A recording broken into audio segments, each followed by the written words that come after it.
भारत में बहुत सारे ऐसे घोटाले हुए हैं जिनके बारे में लोगों ने कभी सोचा नहीं था। वही ये घोटाले इतने बड़े थे कि इनसे बहुत सारे लोगों को नुकसान हुआ और यहाँ तक कि भारत सरकार को भी करोड़ों की चपत लगी। इन घोटालों के बाद कुछ क्रिमिनल तो पकड़ में आए, लेकिन कई फरार हो गए।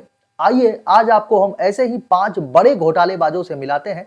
जी हाँ, 5 बिगेस्ट स्कैमस्टर्स ऑफ इंडिया के बारे में बताते हैं जिनकी तरकीबों ने लोगों के सिर चकरा दिए थे। नमस्कार, मैं विकास और आप देख रहे हैं ग्रो अप इंडिया। अगर वीडियो अच्छी लगे तो शेयर करें और हमारे चैनल को सब्सक्राइब करना बिल्कुल भी ना भूलें।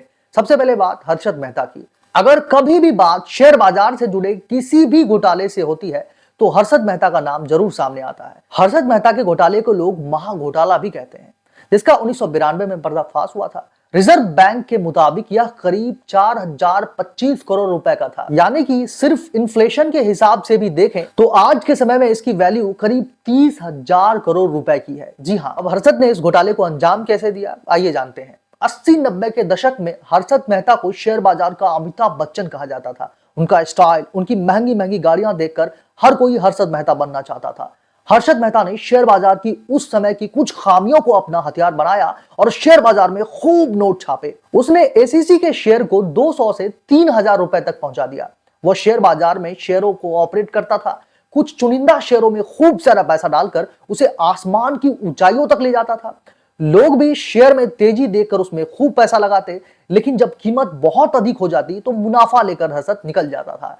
लोग हैरान थे, आखिर उसके पास इतने पैसे आते कहां से हैं। दरअसल वह बैंकों से फर्जी बीआर यानी कि बैंक रिसिप्ट के दम पर पैसा लेता और उसे शेयर बाजार में लगा देता था, और जब पैसा लौटाने का वक्त आता था तब वह दूसरे बैंक से पैसा लेकर उसे चुकता कर देता था। इसी तरह वह गलत तरीकों और राजनीतिक संबंधों के दम पर तमाम सरकारी बैंकों से भी ढेर सारे पैसे लेकर शेयर बाजार में लगाने लगा। जब 1992 में मामला खुला तो शेयर बाजार क्रैश हो गया और रिटेल निवेशकों के बहुत सारे पैसे डूब गए। इस घोटाले का पर्दाफाश पत्रकार सुचिता दलाल ने किया था। इस घोटाले पर वेब सीरीज और फिल्म भी आ चुकी है, शायद आपने देखा भी होगा। अब दूसरा नंबर आता है केतन पारेख का। जी हाँ, केतन पारेख बना दूसरा हर्षद मेहता। केतन पारेख हर्षद मेहता का ट्रेनिंग हुआ करता था। जैसा गुरु था वैसा ही चेला भी निकला। केतन पारेख ने भी हर्षद मेहता की तरह ही शेयर बाजार में घोटाला किया। उसने भी हर्षद मेहता की तरह ही कुछ शेयर्स की कीमतों को गलत तरीके से बढ़ाया। उसके 10 फेवरेट स्टॉक हुआ करते थे जिन्हें वह ऑपरेट करता था। इन स्टॉक्स को उस समय K10 स्टॉक्स के नाम से भी जाना जाने लगा था। केतन पारेख ने करीब 800 करोड़ रुपए का घोटाला किया। आइए जानते हैं केतन ने इस घोटाले को कैसे अंजाम दिया। जिस तरह हर्षद मेहता ने घोटाला करने के लिए बैंक का इस्तेमाल किया था, उसी तरह केतन पारेख ने भी बैंक से पैसे लेकर शेयर बाजार में लगाए। हर्षद मेहता फर्जी बैंक रिसिप्ट का इस्तेमाल करता था तो केतन पारेख ने फर्जी पे ऑर्डर के जरिए घोटाला किया।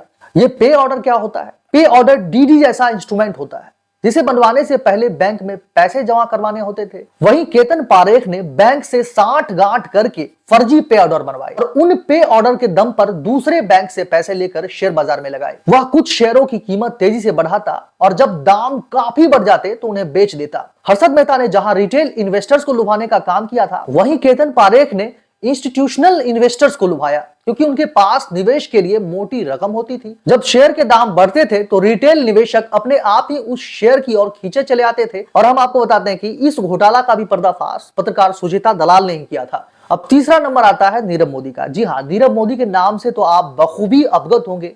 पंजाब नेशनल बैंक में 2018 में एक बड़ा घोटाला होने की खबर सामने आई। इस घोटाले का मुख्य आरोपी था नीरव मोदी, जो बैंक को करीब 11,500 करोड़ रुपए का चूना लगाकर घोटाले सामने आने से कुछ दिन पहले ही परिवार समेत विदेश भाग गया। कुछ समय बाद पता चला कि नीरव मोदी ब्रिटेन में छुप कर बैठा है। तब से लेकर नीरव मोदी के खिलाफ लंदन में ही मुकदमा चल रहा है और उसे भारत वापस लाने की भरपूर कोशिशें भी जारी हैं। आइए जानते हैं इन महानुभाव ने इस घोटाले को कैसे अंजाम दिया।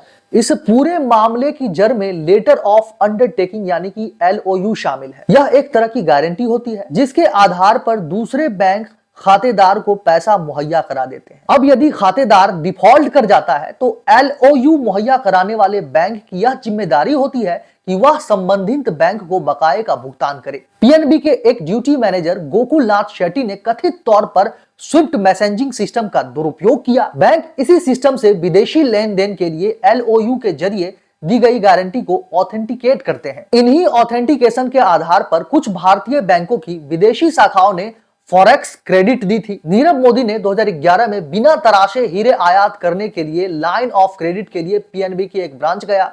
उसके बाद कुछ कर्मचारियों के साथ मिलकर फर्जी एलओयू जारी किए गए और बैंक मैनेजमेंट को धोखा दिया गया। इन फर्जी एलओयू के आधार पर भारतीय बैंकों की विदेशी शाखाओं ने पीएनबी को लोन दिया और जब एलओयू मैच्योर होने लगा तो पीएनबी के उन कर्मचारियों ने 7 साल तक दूसरे बैंकों की रकम का इस्तेमाल इस लोन को रिसाइकल करने के लिए किया। जनवरी 2018 में जब नीरव मोदी ने फिर से पीएनबी के साथ उसी तरह का फर्जीवाड़ा करना चाहा तो नए अधिकारियों ने गलती पकड़ ली और धीरे धीरे यह पूरा घोटाला बाहर आ गया। जनवरी महीने में पहले के एलओयू की अवधि खत्म हो गई और भारतीय बैंकों की विदेशी शाखाओं को कर्ज की रकम वापस नहीं मिली तो इस मामले से पर्दा उठा। तब उन्होंने पीएनबी से संपर्क किया जिसने बताया कि उन्हें फर्जीवाड़े से गारंटी दी गई थी। उसके बाद पीएनबी ने अपने कई कर्मचारियों को निलंबित किया और बहुत सारे लोगों के खिलाफ कार्रवाई भी शुरू की। किंग ऑफ गुड टाइम्स कहे जाने वाले विजय माल्या ने भारतीय स्टेट बैंक समेत कई बैंकों को कुल 9,000 करोड़ रुपए से भी अधिक का चूना लगाया। इसमें 1,600 करोड़ रुपए का सबसे ज्यादा कर्ज एसबीआई ने दिया था। इसके बाद पीएनबी 800 करोड़, आईबीडीआई 650 करोड़ और बैंक ऑफ बड़ौदा का नंबर आता है। विजय माल्या हमेशा से ही एक रंगीन मिजाज का इंसान था जिसे पार्टियां, शराब यही सब भाता था। खैर, जब तक सब कुछ ठीक था किसी को कोई दिक्कत नहीं थी, लेकिन अब ये किंग ऑफ गुड टाइम्स करोड़ों का फ्रॉड करके किंग ऑफ बैड टाइम्स बन चुका है। आखिर माल्या ने इस घोटाले को कैसे अंजाम दिया, आइए जानते हैं। साल 2005 में विजय माल्या ने किंगफिशर एयरलाइंस की शुरुआत की थी। किंगफिशर को बड़ा बनाने की चाह में विजय माल्या ने 2007 में पहली low cost aviation company air Deccan को टेक ओवर कर दिया था और यही उसकी जिंदगी की सबसे बड़ी गलती साबित हुई। 5 साल के अंदर अंदर विजय माल्या की किंगफिशर्स एयरलाइंस बंद हो गई और पूरा बिजनेस लगभग खत्म हो गया। हालात बद से बदतर हो गए। एक कर्ज को चुकाने के लिए दूसरा कर्ज लिया। धीरे धीरे हालात इतनी खराब हो गई कि विजय माल्या कर्ज के बोझ के तले दब गया और देश छोड़कर फरार हो गया। इस घोटाले में बैंकों पर भी सवाल उठे थे कि आखिर उन्होंने क्या सोच समझकर विजय माल्या को लोन दिया और यह भी कहा जा रहा था कि शायद इसमें कुछ बड़े सरकारी अधिकारियों का भी हाथ हो, जिनके कहने पर भारतीय स्टेट बैंक जैसे बैंक ने ढेर सारा लोन विजय माल्या को दिया। और 5वां नंबर आता है राजू रामलिंग की। जी हाँ, राजू रामलिंग ने किया 1 2 का 4। राजू का जन्म एक किसान परिवार में हुआ था। सत्यम कंप्यूटर सर्विसेज शुरू करने से पहले राजू ने होटल, स्वीपनिंग मिल और रियल एस्टेट में भी किस्मत आजमाई, लेकिन बात नहीं बनी।